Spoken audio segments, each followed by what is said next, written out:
14h32. 17 février 1943. Atlantique Nord, 200 mètres sous la surface. Le craquement de la coque résistante résonne comme le râle d'un géant à l'agonie.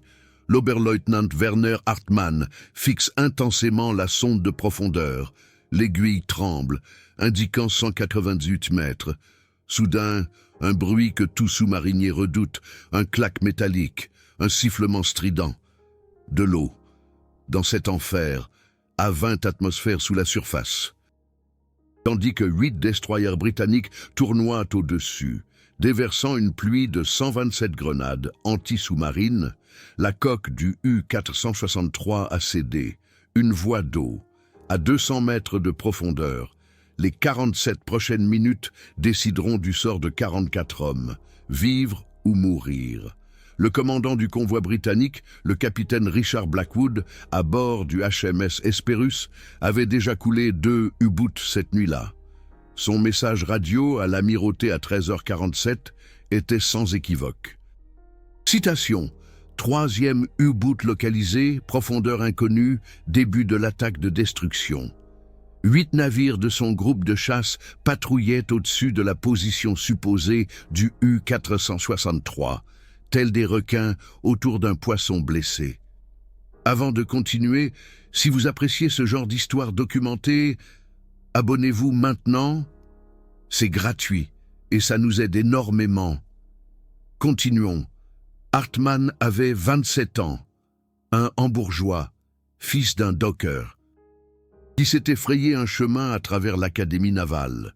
Son équipage lui faisait une confiance absolue. 44 hommes, enfermés dans un cylindre d'acier de 67,10 mètres de long et 6,20 mètres de large. À 200 mètres de profondeur, l'eau exerce une pression de 20 kg par centimètre carré sur chaque partie de la coque. La peau humaine éclaterait sous cette pression, comme un grain de raisin trop mûr. Seuls 28 mm d'acier les séparaient de la mort. Le U-463 était un type CEC, le cheval de bataille de la flotte sous-marine allemande, construit par Deutsche Werke à Kiel, mis en service le 15 avril 1942. La profondeur de plongée officielle était de 100 mètres. La profondeur opérationnelle étendue, 230 mètres. La profondeur théorique de destruction se situait entre 250 et 300 mètres. Hartmann et son U-boot se trouvaient dans une zone que même les ingénieurs considéraient comme critique. Chaque mètre supplémentaire vers le bas augmentait exponentiellement le risque d'une défaillance catastrophique. Le maître mécanicien Friedrich Brenner, chef ingénieur, fut le premier à découvrir la fuite. Dans la salle des machines, section 4, au niveau d'une soudure qui ne pouvait plus résister à la pression inimaginable. Un jet d'eau, fin comme un crayon, mais avec une pression qui aurait pu sectionner un doigt, jaillissait à l'intérieur du bateau. Brenner sut instantanément ce qu'il fallait faire, et il savait aussi que, selon toutes les lois de la physique, c'était impossible. Les destroyers britanniques au-dessus d'eux travaillaient avec une précision mortelle. Le HMS Hesperus menait la chasse, soutenu par le HMS Whitehall, le HMS Vanquisher, le HMS Volunteer, le HMS Watchman, le HMS Westcott, le HMS Wolverine et le HMS Veteran. 8 navires, 127 grenades anti-sous-marines dans les 23 premières minutes. Les ondes de choc de chaque explosion traversaient l'eau à 1500 mètres par seconde, frappant la coque du U-463 comme les coups de poing d'un géant invisible. À l'intérieur du U-boot régnait un chaos maîtrisé. L'éclairage de secours projetait des ombres rouges sur les visages pâles des hommes. L'odeur de sueur, d'huile de machine et de peur se mêlait à l'arôme âcre du chlore qui s'échappait des batteries endommagées. Hartmann ordonna le silence. Sa voix était calme, presque douce. « Écoutez, dit-il, nous allons survivre à ça, mais seulement si chacun fait exactement ce que je dis. » Brenner avait déjà commencé à tenter l'impossible, avec un alliage spécial de plomb et d'étain qui fond à basse température. Il voulait colmater la fuite. Le problème, pour souder, il avait besoin de chaleur. La chaleur produit de l'oxygène. L'oxygène, à 200 mètres de profondeur, était plus précieux que l'or. Chaque respiration des 44 hommes consommait la réserve limitée. L'indicateur d'oxygène affichait 14%. La normale serait de 21%. À 10%, les hommes perdraient de connaissance. À 6%, ils mourraient. L'opérateur Ice Dick britannique à bord du HMS Hesperus, un maître d'équipage de 23 ans nommé Thomas Williams, entendait chaque son du U-463, le léger bourdonnement des moteurs électriques, le cliquetis occasionnel des outils. Même le craquement de la coque résistante, il signala à son commandant « cible immobile », probablement endommagée, recommande une attaque concentrée. Le capitaine Blackwood sourit. Un U-boot endommagé à cette profondeur était un U-boot morte. Il ordonna une autre salve de 24 grenades anti-sous-marines, cette fois avec un réglage de profondeur à 200 mètres. Brenner travaillait avec une concentration qui frisait l'obsession. À ses côtés se tenait le matelot Karl Hoffmann. De 19 ans, originaire d'un petit village de Bavière, Hoffmann tenait une plaque de métal contre le jet d'eau pour permettre à Brenner de travailler au moins quelques secondes. L'eau était glaciale, 4 degrés Celsius. Les mains de Hoffmann s'engourdissaient, mais il tenait bon. Les premières tentatives de soudure échouèrent. L'eau qui s'infiltrait refroidissait la soudure avant qu'elle ne puisse se lier. Brenner jura à voix basse. Puis, une idée lui vint. Une idée tellement folle qu'elle pourrait marcher. Il ordonna à Hoffmann d'imbiber un chiffon de diesel et de l'allumer. La flamme ferait évaporer l'eau pendant un instant. Dans cet instant, une seconde, peut-être 2. Brenner devait réaliser la soudure. L'idée était absurde. Du feu, dans un U-boot, à 200 mètres de profondeur, dans un espace clos avec 44 hommes, qui souffraient déjà d'un manque d'oxygène. N'importe quel expert en sécurité incendie aurait traité Brenner de fou. Mais Brenner n'était pas un expert en sécurité incendie. C'était un homme qui voulait sauver ses camarades. Et parfois, les situations désespérées exigent des mesures désespérées. Hoffmann alluma le chiffon. La flamme vacillait orange et bleu. L'odeur de diesel brûlé se mêlait à l'arôme déjà étouffant du U-boot. Brenner tenait le fer à souder près. Ses mains ne tremblaient pas. Pas maintenant. Pas dans cet instant. Il avait appris au chantier naval de Kiel qu'un bon ingénieur contrôle ses émotions. Ses instructeurs auraient pu être fiers. La salve suivante de grenades anti-sous-marines explosa. Le U-boot fut secoué comme un jouet dans les mains d'un enfant en colère. Des ampoules explosèrent. Un manomètre tomba du mur. 2 hommes tombèrent, mais personne ne cria. Personne n'abandonna. Pointe actuelle, 500 abonnés, 16 000 heures de visionnage. Si vous souhaitez regarder régulièrement, abonnez-vous maintenant. Chaque abonnement compte. Continuons l'histoire. Hartmann observait la sonde de profondeur. 203 mètres. Le U-boot coulait, lentement, mais inexorablement. L'eau qui s'infiltrait augmentait le poids. Les pompes, qui normalement stabilisent le sous-marin en profondeur, étaient presque inutiles à cette pression, à 20 atmosphères. Les pompes d'assèchement fonctionnent à moins de 30% de leur capacité. Chaque litre d'eau qui s'infiltrait devait être combattu par l'équipage, à l'aide de seaux et de pelles. Une idée absurde. 44 hommes contre l'océan Atlantique tout entier, à 14h47, 15 minutes après la première fuite. Brenner réussit l'impossible. La flamme du diesel vaporisa l'eau qui s'infiltrait pendant exactement 1,7 secondes. Pendant ce temps, il réalisa une soudure, puis une deuxième, puis une troisième. Le jet d'eau diminua, puis il s'arrêta.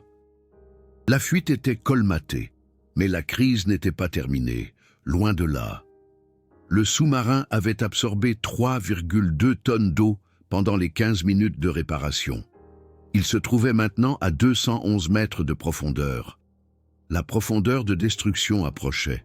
Les moteurs électriques fonctionnaient à puissance minimale afin d'économiser la capacité restante de la batterie. L'indicateur d'oxygène affichait 11%. Les hommes respiraient difficilement. Certains toussaient. Le chlore gazeux des batteries endommagées leur brûlait les poumons. En surface, le capitaine Blackwood calculait la situation. Son opérateur ASDIC rapporta que la cible avait encore diminué en profondeur. Cela signifiait soit un coup direct, soit un défaut du contrôle de profondeur allemand. Les deux étaient de bon augure. Il ordonna aux destroyers de maintenir leur position et d'attendre tout signe de remontée. Si le sous-marin devait faire surface, il serait prêt. Hartmann était confronté à la décision la plus difficile de sa vie. Pour remonter, il devait pomper l'eau hors du sous-marin. Mais les pompes étaient presque inutiles à cette profondeur. Il pouvait utiliser l'air comprimé pour chasser l'eau des ballastes. Mais l'air comprimé serait consommé, et s'il n'y en avait pas assez pour les ramener à la surface, il serait condamné. Il pouvait aussi attendre, espérer que les destroyers abandonneraient, mais avec 11% d'oxygène. Ils avaient peut-être encore 90 minutes, peut-être moins. Il prit sa décision. « Au chef mécanicien !» ordonna-t-il. « Purgez tous les ballastes. Pression maximale. Nous remontons. » Et il poursuivit. « Tout le monde à son poste de combat. Si nous faisons surface, nous nous battrons. » Brenner hésita un instant. C'était de la folie. 8 destroyers les attendaient. Mais ensuite, il vit le regard d'Hartmann. Pas de peur, pas de désespoir. Seulement de la détermination. Il hocha la tête et commença à ouvrir les vannes d'air comprimé. Le sifflement de l'air comprimé emplit le sous-marin. Les ballastes se vidaient. Lentement, très lentement. L'U-463 commença à remonter. 210 mètres, 205 mètres, 200 mètres, 195 mètres. À la surface. Thomas Williams enregistra le mouvement. « La cible remonte », rapporta-t-il, rapidement. Blackwood ne souriait plus. Un sous-marin qui remonte est plus dangereux qu'un sous-marin coulé. Il pouvait encore se battre. Il ordonna aux 8 navires de se concentrer sur le point de remontée supposé. 64 canons étaient pointés vers un seul point dans la mer. À 150 mètres de profondeur, l'inattendu se produisit. Mais revenons d'abord sur ce qui se passait à l'intérieur du sous-marin à ce moment-là. Les 44 hommes à bord de l'U-463 venaient de toutes les régions d'Allemagne, de Hambourg et de Munich, de Berlin et de Cologne, de petits villages de Bavière et de villes de pêcheurs de la Baltique. Chacun d'eux avait une histoire. Chacun d'eux avait quelqu'un qui l'attendait. Le torpilleur Heinrich Müller, 22 ans, pensait à sa fiancée. Greta, à Lübeck. Ils avaient prévu de se marier au printemps 1943. Ils se demandaient s'ils vivraient jusqu'à ce printemps. L'opérateur radio Otto Schneider, 25 ans, venait d'apprendre que sa femme était enceinte. Il avait reçu la nouvelle 3 jours avant de prendre la mer. Il allait devenir père, s'il survivait, et le maître d'équipage Hans Krüger, le plus âgé à bord, avec 41 ans. Pensait à son fils, qui venait d'être enrôlé. Krüger avait vécu la Première Guerre mondiale lorsqu'il était adolescent. Maintenant, il combattait dans la Seconde, et son fils quelque part sur le front de l'Est. 3 générations en guerre. Il lui semblait parfois que l'Allemagne ne cesserait jamais de se battre. Ces hommes, avec leurs espoirs et leurs craintes, se trouvaient maintenant à 150 mètres sous la surface, en route vers le haut, alors que 8 navires ennemis attendaient de les tuer. Hartmann avait étudié les schémas de mouvement des destroyers. Il avait compté leur ping ASDIC. Il savait qu'ils formaient une formation circulaire. Il savait aussi que l'ASDIC était moins efficace en eau peu profonde. Et il savait quelque chose que les Britanniques ignoraient. Sous la thermocline, une couche d'eau de température différente située à environ 80 mètres. Le faisceau ASDIC était dévié. C'était comme un rayon de lumière réfracté par une feuille de verre. S'il naviguait rapidement à travers cette couche, puis changeait de direction, il pourrait semer la confusion dans les capteurs britanniques. Il ordonna un changement de cap. 90 degrés sur tribord, simultanément. Il fit réduire la vitesse à la marche minimale. Les moteurs électriques ronronnaient silencieusement. Le sous-marin glissa à travers la thermocline comme un fantôme.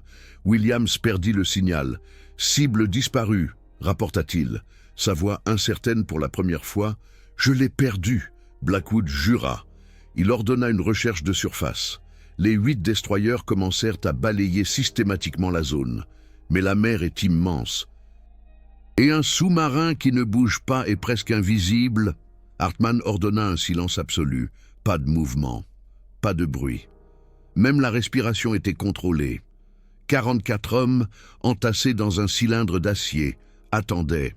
L'indicateur d'oxygène affichait maintenant 9%. Certains hommes commencèrent à chanceler. Les têtes devinrent lourdes, les pensées lentes. Le temps s'étira à l'infini.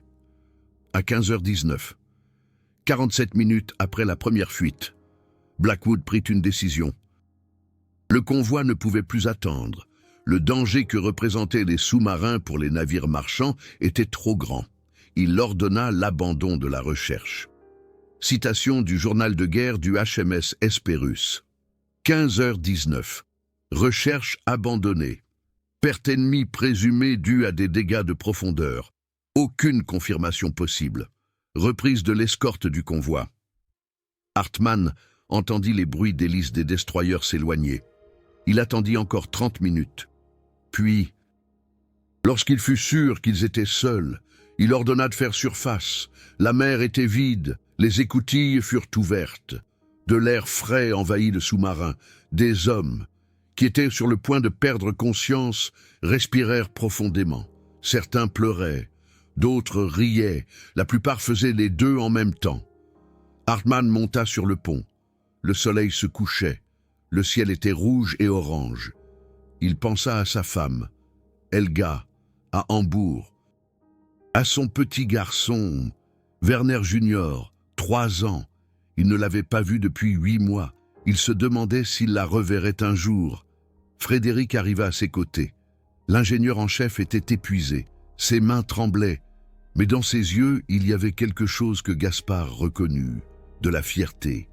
Ils avaient accompli l'impossible. « Monsieur le commandant », dit Frédéric à voix basse, « la réparation tiendra, mais nous avons besoin d'un chantier naval, urgemment. » Gaspard acquiesça. « Cap sur l'Orient », ordonna-t-il. « Pleine vitesse ». Les 3 jours suivants furent une odyssée. L'U-463 se faufila à travers les eaux ennemies, plongeant au moindre signal d'avion, évitant les patrouilles britanniques. La réparation provisoire tenait bon, mais à peine. À chaque plongée, ils entendèrent le craquement menaçant de la soudure. Mais elle tenait. Le 20 février 1943, à 06h47, l'U-463 atteignit le bunker à sous-marin de l'Orient. L'énorme bunker en béton, construit pour protéger les U-boots allemands des bombardements alliés, se dressait comme une forteresse dans la grisaille matinale. L'équipage fut accueilli avec des fleurs. Un photographe prit des photos pour le journal télévisé, de la musique militaire jouait, des officiers saluaient, mais les hommes n'avaient Dieu que pour une chose, fouler la terre ferme. Le médecin de la flotte, qui examina l'équipage, nota dans son rapport « Signe d'épuisement sévère chez les 44 hommes. Plusieurs cas de légère intoxication au chlore gazeux. Gelures aux mains chez 7 hommes, dont l'ingénieur en chef. Recommande 14 jours de permission à terre pour l'ensemble de l'équipage. » Gaspard se tenait sur le quai et regardait son navire. La réparation de fortune de Frédéric n'était pas visible de l'extérieur, mais il savait qu'elle était là. Un rapiessage d'étain et d'improvisation qui avait sauvé 44 vies. Les ouvriers du chantier naval l'analyseraient plus tard et constateraient, en secouant la tête, que cette réparation n'aurait jamais dû fonctionner selon les règles. Frédéric vint le rejoindre. Les mains de l'ingénieur étaient bandées. Le froid de l'eau de l'Atlantique avait laissé des traces. mais ses yeux brillaient. « Nous avons réussi, monsieur le commandant, » dit-il doucement. « Nous avons vraiment réussi. » Gaspard se contenta d'acquiescer. Certaines choses n'ont pas besoin de mots. L'amirauté britannique n'apprit que des semaines plus tard que l'U-463 s'était échappé. Le capitaine Dubois écrivit dans son journal personnel « Nous l'avions définitivement, mais il s'est échappé. Comment? Je ne le comprendrai jamais. Ces sous-mariniers allemands sont soit fous, soit des génies, peut-être les deux. » Ce que Dubois ignorait, c'est que la réparation effectuée par Frédéric à 200 mètres de profondeur fut plus tard analysée par des ingénieurs des chantiers navals allemands. Leur verdict fut sans appel. Citation, « Une réparation de ce type, dans ces conditions, est impossible, selon tous les paramètres connus de la science des matériaux. Le fait qu'elle ait réussi est soit un miracle, soit un témoignage de capacités exceptionnelles sous une pression extrême. Les détails techniques sont remarquables. La pression à 200 mètres de profondeur est de 20,7 atmosphères, soit 303 livres par pouce carré. Une fuite de la taille d'un crayon laisse entrer environ 75 litres d'eau par minute. En 15 minutes, cela représente 1125 litres, soit 1125 tonnes. Frédéric travailla contre ce déluge avec un fer à souder, normalement utilisé pour les travaux d'électronique. L'alliage de soudure qu'il utilisa était un mélange spécial de 60% d'étain et de 40% de plomb, qui fond à 183 degrés Celsius. La température ambiante dans le sous-marin était d'environ 35 degrés Celsius en raison de la chaleur corporelle des 44 hommes. L'eau qui s'infiltrait était à 4 degrés. La différence de température rendait la soudure presque impossible. La solution de Frédéric, utiliser un chiffon imbibé de diesel enflammé, était géniale dans sa simplicité. La flamme de diesel atteint des températures d'environ 300 degrés Celsius pendant 1,7 secondes. Le temps qu'il faut à l'eau pour traverser la flamme et s'évaporer, il avait une fenêtre pour la réparation. Il utilisa chaque seconde. Pour être honnête, la chaîne a besoin de 1000 abonnés pour continuer à se développer. Actuellement, nous en sommes à 500. Si vous aimez ce travail d'histoire détaillée, abonnez-vous maintenant. Chaque abonnement nous rapproche de plus de recherches d'archives et de documentations approfondies. L'histoire de l'U-463 est devenue, après la guerre, une partie du programme de formation des ingénieurs sous-mariniers, pas seulement en Allemagne, mais aussi à l'US Navy et à la Royal Navy. Les leçons étaient claires.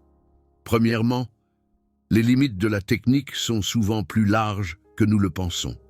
Deuxièmement, sous une pression extrême. Les gens peuvent accomplir des choses qui semblent impossibles en laboratoire.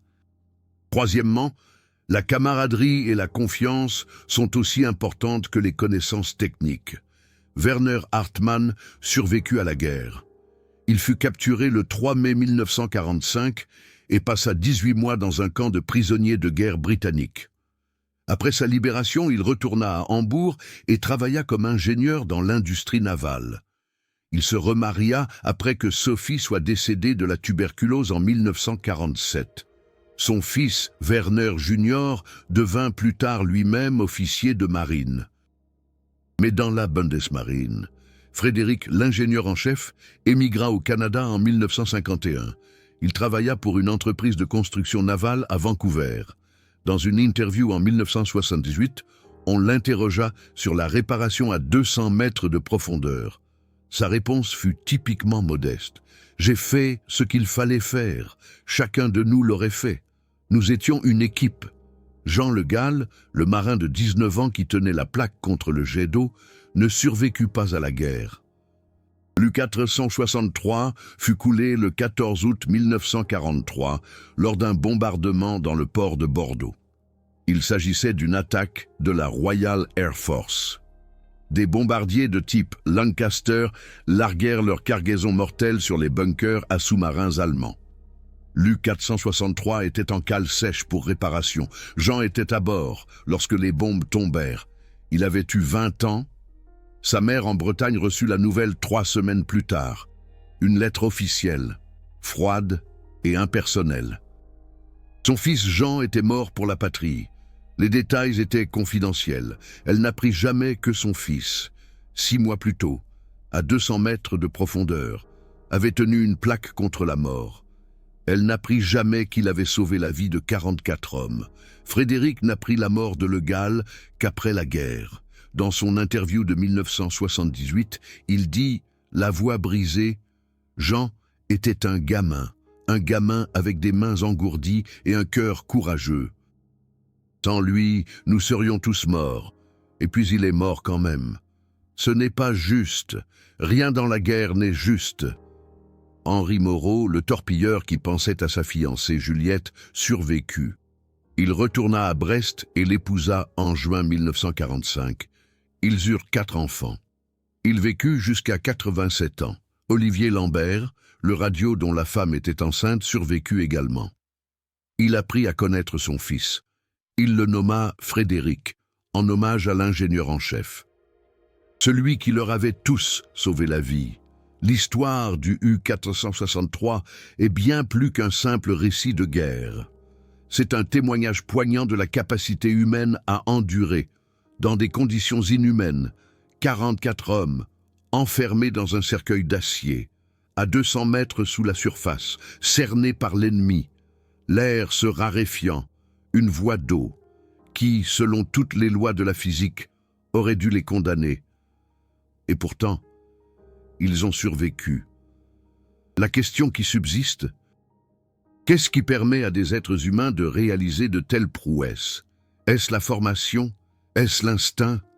Est-ce quelque chose de plus profond, quelque chose que nous ne pouvons pas mesurer? La réponse se trouve peut-être dans les propres mots de Brenner. Dans cette interview de 1978, il déclara également « Au moment où la fuite s'est déclarée, je n'ai pas eu le temps d'avoir peur. J'avais seulement le temps de trouver une solution. » La peur est venue plus tard, beaucoup plus tard, des années plus tard. Les conséquences psychologiques pour les survivants furent considérables. Beaucoup souffrirent de ce que nous appellerions aujourd'hui un état de stress post-traumatique. Cauchemars, attaques de panique, l'incapacité de se trouver dans des espaces clos. Hartmann lui-même rapporta dans une lettre à un ancien camarade en 1952 « Je ne peux plus prendre les ascenseurs. La pensée d'être enfermé est insupportable. » Mais ils en parlaient rarement. C'était une génération qui avait appris à dissimuler ses blessures.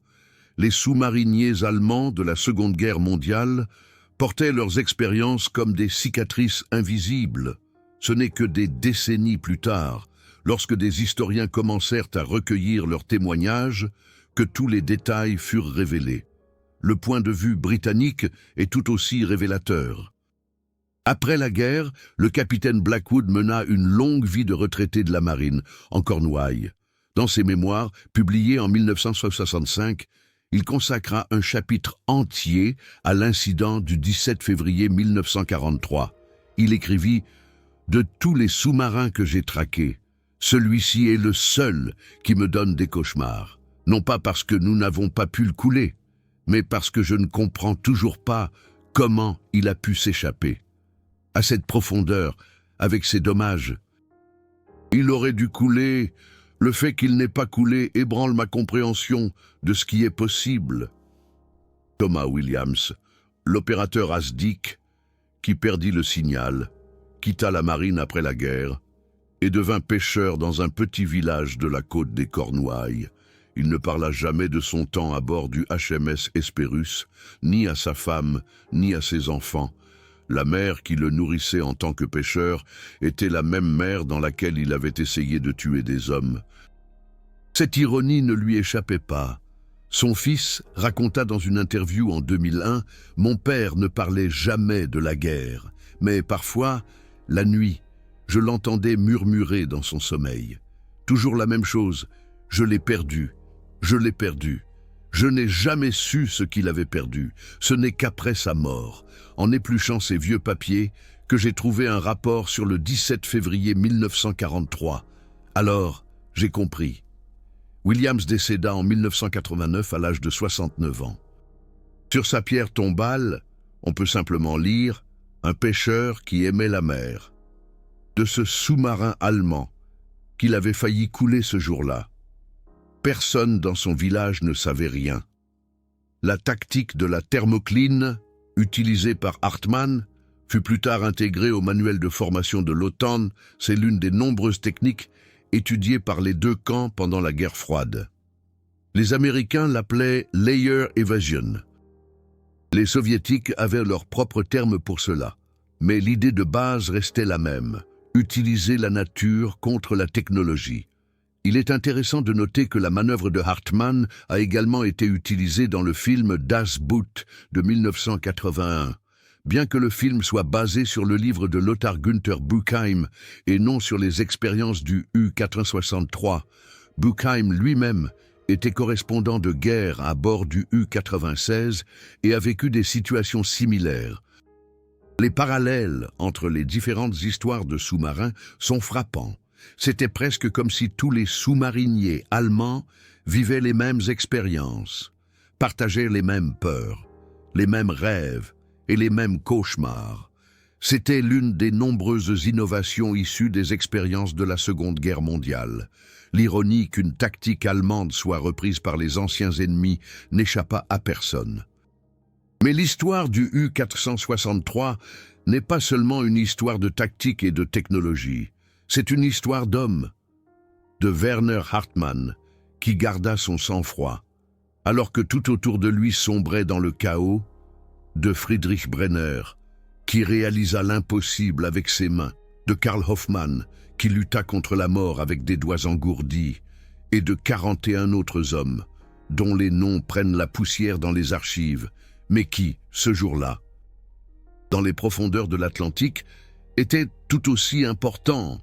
Chacun d'eux avait une famille, une mère qui attendait des nouvelles, une amoureuse qui écrivait des lettres, des enfants qui regrettaient leur père. La guerre sous-marine était anonyme et sombre, mais les hommes qui la menaient étaient vivants et réels. Les pertes de sous-marins en février 1943 furent dévastatrices. 19 sous-marins allemands furent coulés ce mois-là. 954 hommes moururent. Les noms de ces navires résonnent comme un cimetière. U-69, U-187, U-201, U-205, U-225, U-268, U-442, U-519, U-529, U-553, U-562, U-606, U-609, U-623, U-624, U-649, U-656, U-707 et U-623. Chaque sous-marin était un monde à part. Chaque sous-marin, une famille qui ne se réunirait plus jamais. Le U-463 aurait pu être l'un de ces navires. L'une de ces 954 vies aurait pu être celle de Werner Hartmann, ou de Friedrich Brenner, ou de Karl Hoffmann, qui mourut 6 mois plus tard. Février 1943 marqua un tournant dans la guerre des sous-marins. Les forces alliées avaient de commencer à prendre le dessus. Nouveau système radar, technologie ASDIC améliorée, avions à long rayon d'action qui comblaient ce qu'on appelait le trou de l'Atlantique, les temps heureux, comme les sous-mariniers appelaient les années 1940 et 1941, étaient depuis longtemps révolus. Désormais, chaque patrouille était une condamnation à mort avec sursis.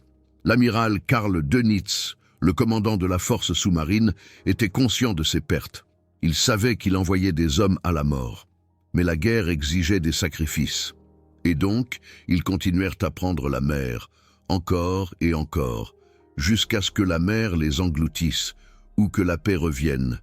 Mais ce 17 février, à 200 mètres de profondeur, les hommes du U-463 avaient vaincu la mort. Du moins pour ce jour-là, du moins pour ces 47 minutes, du moins jusqu'à la prochaine fois. Que reste-t-il de leur histoire ? Des documents dans les archives, des journaux de guerre des deux camps, les mémoires de Blackwood, une interview de Brenner et les traditions orales des familles, le petit-fils de Hartmann, un architecte à Munich, me raconta en 2019. Mon grand-père parlait rarement de la guerre. Mais cette histoire, l'histoire de cette voie d'eau à 200 mètres de profondeur, il me l'a racontée une fois, c'était Noël 1967. J'avais 12 ans. Il était assis près de la cheminée, buvant son vin chaud, et soudain, il a commencé à parler. Sa voix était calme, presque détachée, mais ses mains tremblaient. Quand il a fini, il a juste dit « Je voulais que tu saches ce que les gens sont capables de faire les uns pour les autres. » Puis, il s'est levé et est allé se coucher. Cette histoire n'est pas seulement pour les passionnés d'histoire, elle est pour quiconque qui s'est déjà retrouvé face à un défi apparemment insurmontable. Pour quiconque qui a déjà pensé que c'était impossible. Parce que si 44 hommes, à 200 mètres de profondeur, avec 20 atmosphères de pression et 8 destroyers au-dessus d'eux, peuvent réparer une voie d'eau et s'échapper, alors peut-être, rien n'est vraiment impossible. Il faut juste du courage, de la compétence et la conviction inébranlable que l'abandon n'est pas une option. Ce ne sont pas seulement des statistiques tirées d'archives poussiéreuses, ce sont les moments qui ont décidé du destin de millions de personnes, de vrais soldats, une vraie peur, de vraies conséquences. Ces histoires ne doivent jamais être oubliées. Si ces vérités historiques vous importent, alors soutenez-moi avec les Super Thanks de YouTube, le cœur doré en bas.